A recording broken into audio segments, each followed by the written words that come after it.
ځکه فرعون خوب لیدلی و. موسی علیه السلام ولې بیبي مور را لګي او په صندوق کې چې سمندر کې پرېږدي. فرعون خوب ولیدو چې اور لګېدلی دی او د کپتیانو او د فرعونانو کورونو ته داخل شو او بني اسرائیل ترې نه بچ دي. نو چا ورته تعبیر ذکر کړ چې ستا د خوب تعبیر دا دی چې بني اسرائیلو کې به یو ماشوم پیدا کېږي چې هغه به ستا بادشاهت ختموي، ستا سلطنت ختموي او ستا به غټ دشمن. نو فرعون حکم جاری کړ چې بني اسرائیلو کې کم ماشوم پیدا کېږي نو بس هغه قتلوي. نو یو کال به ماشومان قتلول، یو ځل به یو کال به پرېښودل، هلکان خج نه کیله. نو په کم کال چې به د ماشومانو قتل کو موسی علیه السلام هم په هغه کال باندې پیدا شو.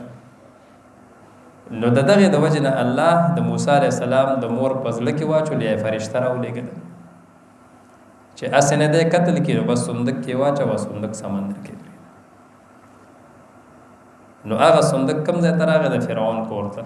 او چې اوچت یې کو ویې کتل نو الله وایي والقیت علیک محبة مني، چې چا به هم کتل نو د موسی علیه السلام سره به څه کوو؟ محبت پیدا کړي. دا الله ورته ښایست ورکړو، ښایسته شکل صورت یې ورکړو. او موسی علیه السلام ته الله ټول کمالات ورکړو. الله وایي بو مثلې هلته کې د چا کور ته؟ د فرعون کور ته. خو الله وایي هلته به دې هم زه حفاظت کوم. حفاظت کوونکی څوک دی؟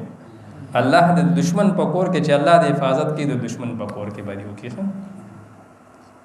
د دشمن په کور کې چې الله د حفاظت نه کوي، خپل کور کې به نقصان به راته ملاویږي، تکلیف به ملاویږي. چې د الله حفاظت اوچت شنو کور کې به محفوظ دی.